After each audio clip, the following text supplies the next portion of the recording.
Your Honor, after po ako nag-divest, wala na po kami relationship. Oh, but prior po, you were an incorporator.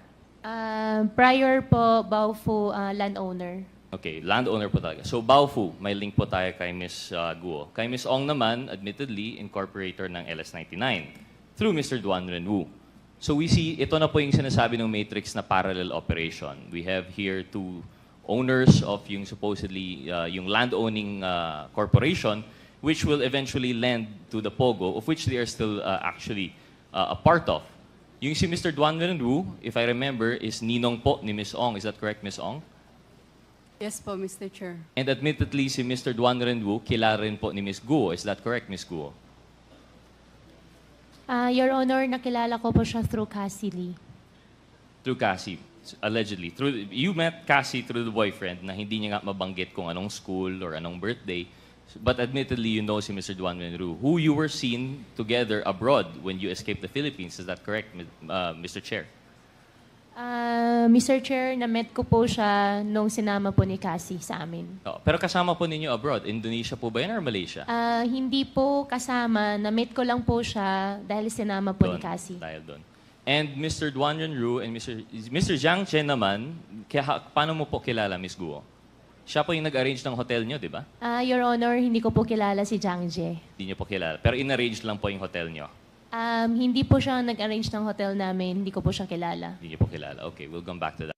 So, si Mr. Duan Renwu and si Xiang Che, na president of LS99, dito po natin nakikita in parallel po yung nangyayari sa kanila. And why I find it hard to believe, for example, yung kwento ni Ms. Ong na kilala niya si Ms. Guo through the boyfriend, di naman lang masubstantiate. And kay Ms. Guo naman, although this might be hearsay for the committee, pero ako po personally, I hope you'd understand, di po ako naniniwala sa story na kayo po ay sa Tarlac from 0 to 38. Actually, Mr. Chair, can we ask the committee if naka-ready po yung photo? It was already shown before, pero yung class photo po ni Ms. Guo. Secretariat.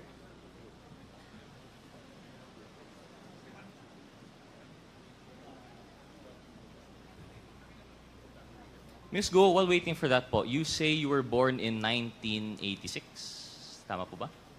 Yes po, Your Honor. That puts you at, how old are you now po? 38. 38. And at the time, naalala niyo po yung picture po no, na na-present last time. But you claim na di niyo po yun... Ano you picture, invoked Your your Honor? right. Yung picture, class picture niyo po. I invoke my right. You Opo. invoked your right. Pwede mo naman sabihin na hindi ikaw yun, di ba?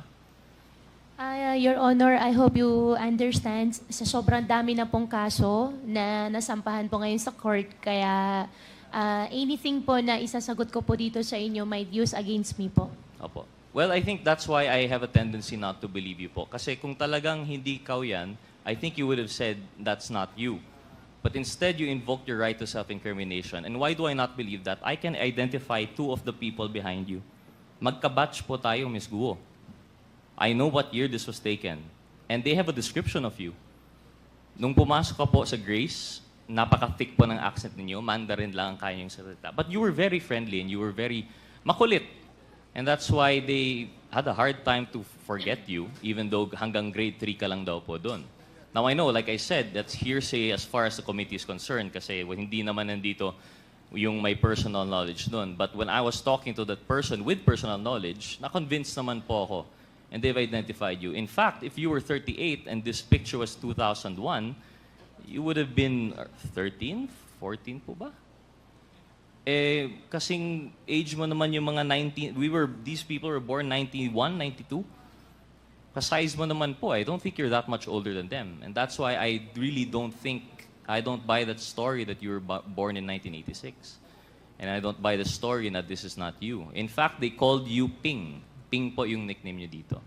But anyway, that's just to prove the point po, no? But what does that say about the testimony here before us? Thank you, Comsec, for the picture.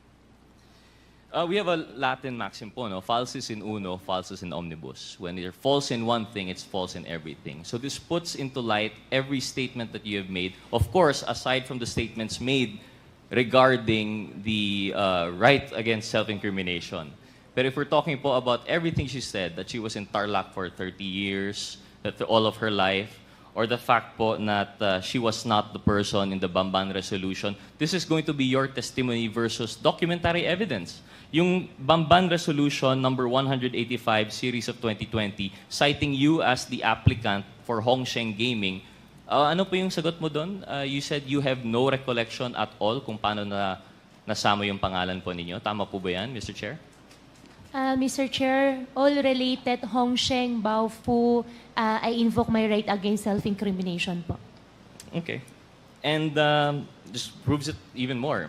Yung, if you can't relate to us how you're related to the resto, then I guess the document stands po na may kinalaman po kayo sa Hongsheng. Another thing po, you claim na walang Filipinos involved sa escape. How do we know that we can take that for granted? Kasi, yun nga, as far as we're concerned, false in one, false in all. And then, of course, the allegations that 3.2 billion was transferred to Hongsheng through the partners mentioned earlier. And it's parallel also because I remember, if I'm not mistaken, Chair Dan Fernandez mentioned there was also a similar transfer going on between Mr. Duan Renwu and Miss Cassandra Ong.